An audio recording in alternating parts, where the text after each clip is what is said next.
I came back in the office, I was shocked to learn that this weekend, the biggest story, frenzied social media rumors speculating whether Donald Trump had died. For the record, Donald Trump is very much alive, okay? And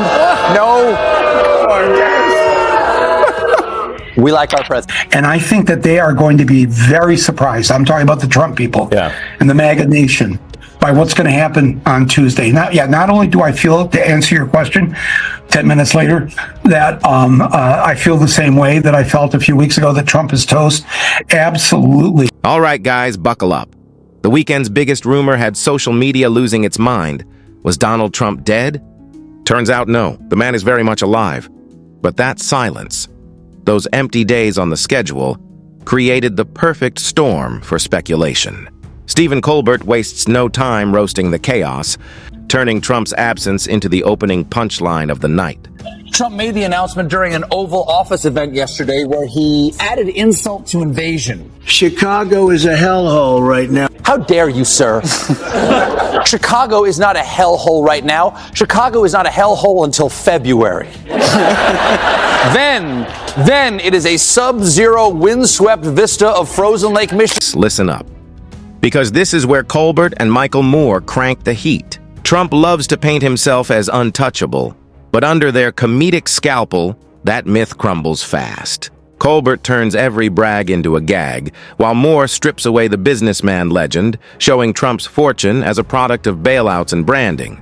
The empire starts looking less like power, more like a magic trick. Donald Trump is very much alive, and this whole crazy rumor started simply because Trump had 0 events on his schedule Wednesday, Thursday, or Friday, and one of the only signs that he might still be around was music in the Rose Garden, which the White House confirmed was the president's music. Which I gotta say is not the strongest proof. Here's the deal. Trump's revolving door of staffers becomes Colbert's favorite sitcom. Each firing is a punchline, each resignation a running gag. Moore digs deeper, revealing the chaos is no accident but a strategy, keeping everyone too busy to hold Trump accountable. What Trump calls disruption gets exposed as non-stop turbulence, a presidency on permanent shuffle mode. Well, I think that the system has already been blown up for me. He has completely destroyed the Republican Party. In my film, John Boehner, the former Speaker of the House, Republican, said there is no Republican Party anymore. It's called the Trump Party. And there is really no Democratic Party anymore because the Democrats are completely impotent and incapable of getting some. Now hold on, because the rallies get roasted too. Colbert reimagines them as late-night comedy festivals, where Trump's greatest hits play on loop. The chants, the grievances, the self-applause. Moore reframes them as therapy sessions for a man addicted to attention. Solutions take a back seat. The spotlight stays front and center. The crowd isn't watching policy. They're watching a performance. Yesterday, Trump also posted, "Chicago is the worst and most dangerous city in the world. By far." Worst and most dangerous? 2 words. You.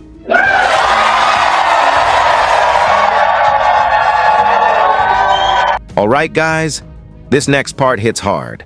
Colbert rips into Trump's love-hate with the media, pointing out the irony of a man who lives for cameras, yet cries fake news. Moore pushes it further, arguing that the attacks on journalists are no accident. Their weapons, discredit the press, weaken oversight, keep the narrative under control. The roast lands like a hammer. The way that what you just played here, I hadn't heard Trump utter those words. I'd heard somebody say that he said them, but to hear him say that about they can shoot through the media, the assassins, go ahead and fire, and all those other things you just played. It's like they really believe that the average normal American wants. Listen to this. Colbert drills into the hypocrisy, comparing Trump's moral speeches with the scandals lurking in the background. Moore reframes it as a tactic. Keep repeating the words law and order until people forget the lawsuits and indictments. Together, they expose the performance for what it is. A morality play with no morals, staged for maximum applause. Because yesterday, Donald Trump made a hard right onto the fascism freeway, announcing that he will deploy National Guard troops to Chicago. Our brave... Yes, boo. Our brave soldiers are not supposed to be wandering around... At this, Colbert and Moore go after Trump's late-night tweet storms. Colbert treats them like diary entries from a man who can't stand silence. Moore reframes them as proof of compulsion.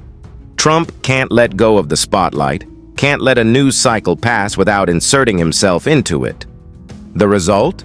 A presidency run like a reality show with no commercial breaks. Country, and to talk about immigrants in this vicious, vile way, where and you think of all the things that we have and we've given the world, and the anger and hatred toward Muslims and Arabs. Steve Jobs. I mean, this never gets discussed. Maybe I'm just a trivia nerd, but he's born of Muslim parents. His parents were Arab, and they put him up for adoption. They had to put him up for adoption, and was adopted by the Jobs family. Yeah. But I wouldn't be talking to you maybe on this device right now in this way without this offspring of a Muslim. And here's the knockout punch. Colbert wraps it all up by comparing Trump's legacy dreams to a sketch comedy gone too long. What should have been history becomes parody. Moore widens the frame, calling Trump a man who hijacked government to keep his own story alive. Together, they leave Trump stripped of grandeur, a performer trapped on stage long after the audience stopped clapping. Trump is concerned with something he finds far more dangerous than disease. Big ugly windmills, they ruin your neighborhood. The windmills that don't work when you need them. The windmills are driving the whales crazy, obviously. Do you want to see a bird cemetery? Just go under a windmill. You want to see a bird cemetery? You want to see a bird widow in her veil crying over the casket? An open casket. I don't know why they made that choice. It looked like... Oh, there's a fun little story from the Smile File. Donald Trump became the first former president to go on criminal trial.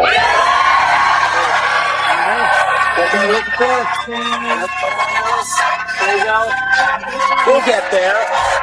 We got an idea. The official name of the is the people of the state of New York versus Donald Trump. The people of the state of New York? That's us. Okay,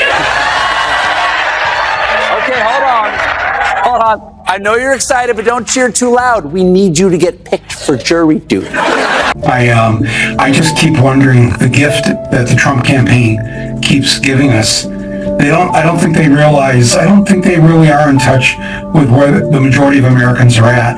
The majority of Americans do not